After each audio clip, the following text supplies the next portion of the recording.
I could say to you, you don't have to worry that the government is going to lend the entire amount, right? Already, our international partners have indicated that within that package that's announced, there is about 450 million for JPS. Look at the monopoly.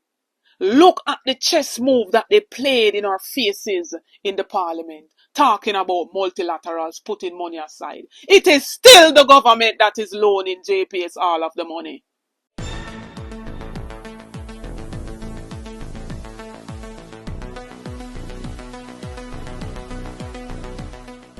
Blessings, ABR family and viewers. Welcome back to the channel. It's your girl, Isabel Rose. And in this one, ABR family and viewers, Fayeval come a flip, but then she flop. Run come in our parliament, a flip up and a throw word, but then she flop because an opposition leader in Mark Jefferson Golding had to correct her or to save her on a grave error to a fiscal order. As well as, let us dive a little bit deeper into Fayeval's statement. And I stated that they would have loaned the entire amount to JPS. But then, sister, them do it discreetly right in front of our face. And when I go back over her speech and the video, I realize them play right in our face in the parliament yesterday, ABR family and viewers. Even though I said it on a video last week, Please to stay tuned for the details at hand. Don't forget to like, share and subscribe to the channel. So while the government boasts about getting the largest package from the international multilaterals to borrow, it's a loan. Yes, I said that. It's a loan. $6.7 billion US. Right? The finance minister run out with a speech that holds not much weight or much value to the Jamaican people. And wrapped up within that speech were errors to the whole fiscal order that the opposition leader, Mark Jefferson Golding, had to basically correct right there and then. So all who are yap about Mark Golding must this and Mark Golding must that and he must go on back to England even though he's a born Jamaican. I got tired for see Mark Golding face. Look how opposition stand up and teach the government even in them governing the country and behaving as if they don't need the opposition. One Mark Jefferson Golding. The main issue I want to say about the order is this. The duration of the order, Minister, is that it expires, it's for a period which commenced on the date Melissa hit, October 20th, 2025, and it terminates on March 31 next year. So it's a very short period that's covered by this order. And when I look at the provision in the law, it says that the initial period during which compliance with the requirements referred to in subsections 1A and B, which are the contraction of the economy by more than 1.5% of GDP,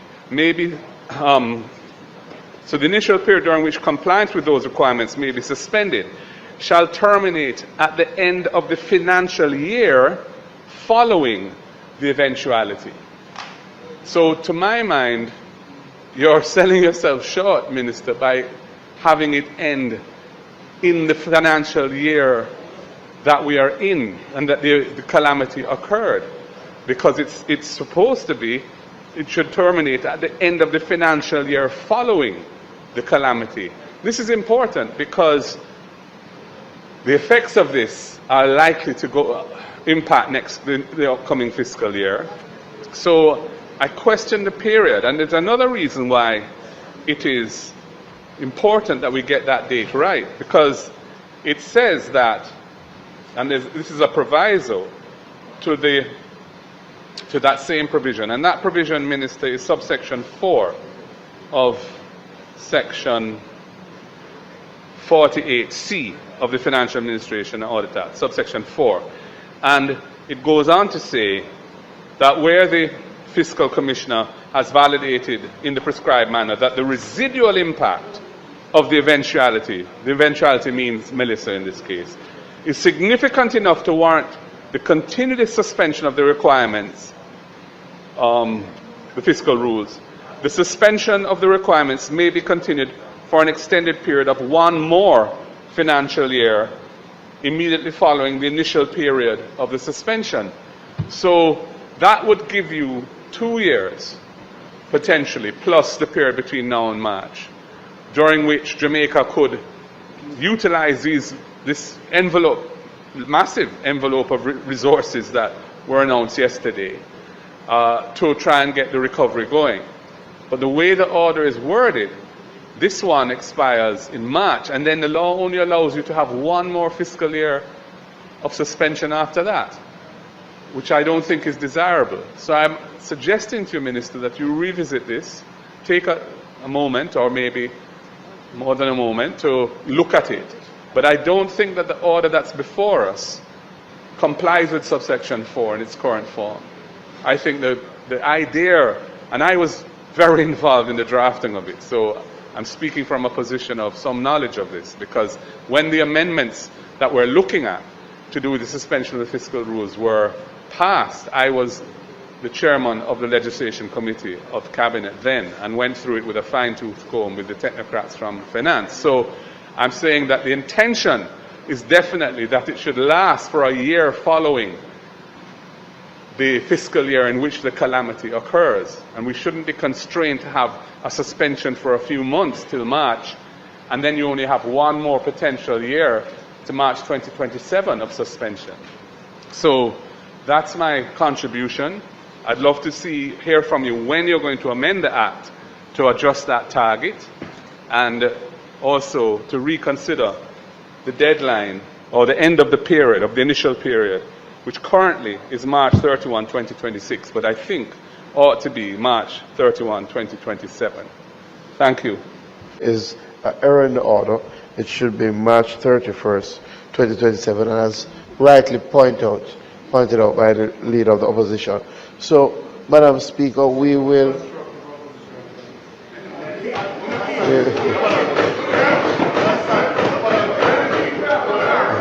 So, Madam Speaker,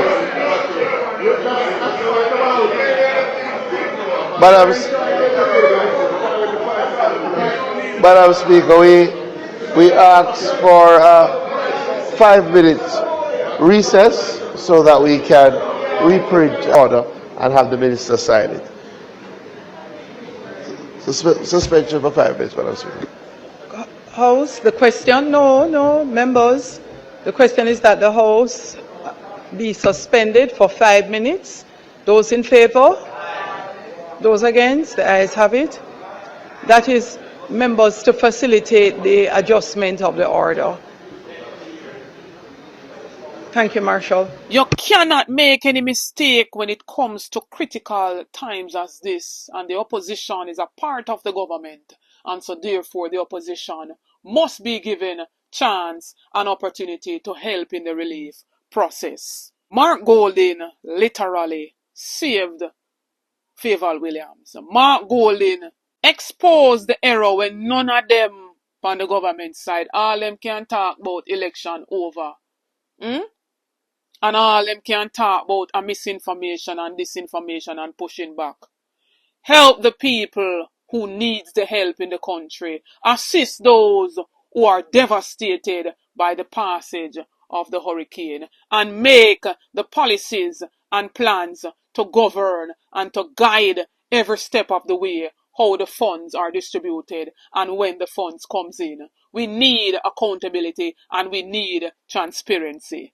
And this is what I made reference to when I was speaking on the whole order in the live earlier. This is what I was talking about, but I was just waiting to finish the live so that you all could see truly what I was referencing when I stated that Mark Golding had to correct the time frame as it relates to the order.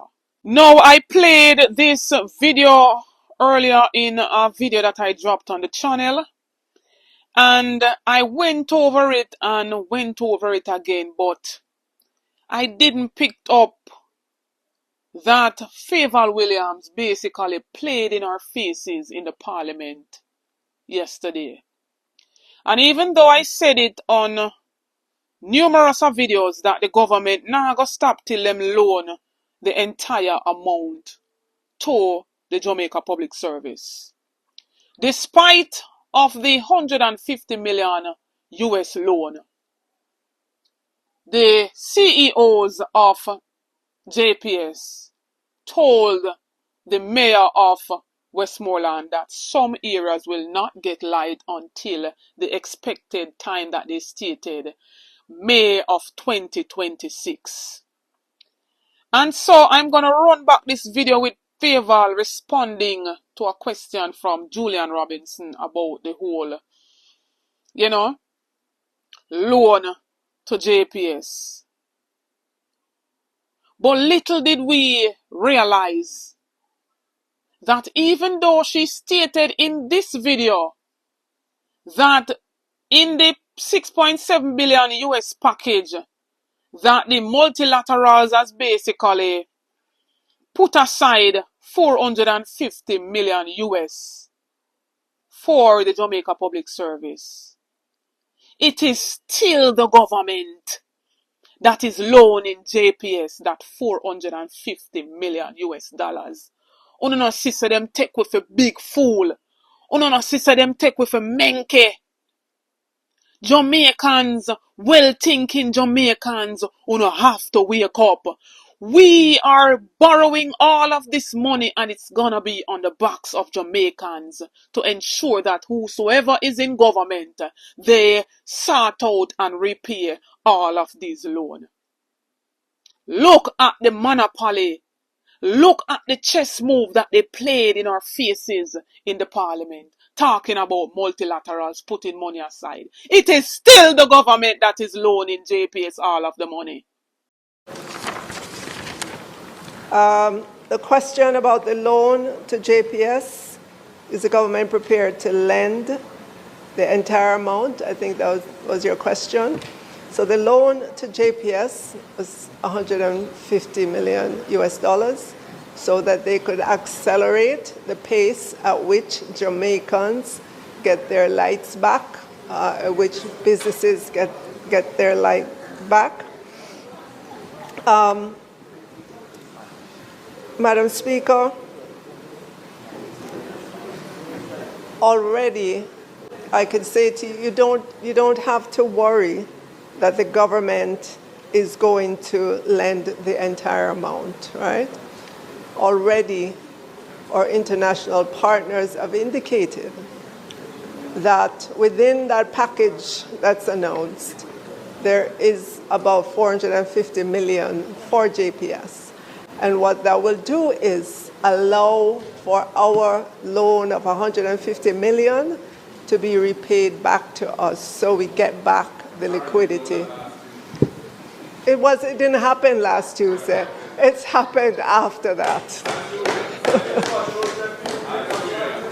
How long must the people be that human sacrifice? Stand up, defend your rights. Up, up, mighty race, you can accomplish what you will. Stand up, defend your rights. In one day, they destroyed what took 1,000 to build. Stand up, defend your rights. They may conquer other lands, but they never kill the will. Stand up, defend your rights. Only Rasta can liberate the people over hills and valleys too. Don't make them fool you. Don't believe for a minute that they are with you. ABR family and viewers, what says you about all of what was said in this video? Remember to leave a like, share out the videos. If you're new to the channel, please subscribe. Stay tuned for more videos, stay tuned for more updates. Big up on yourself.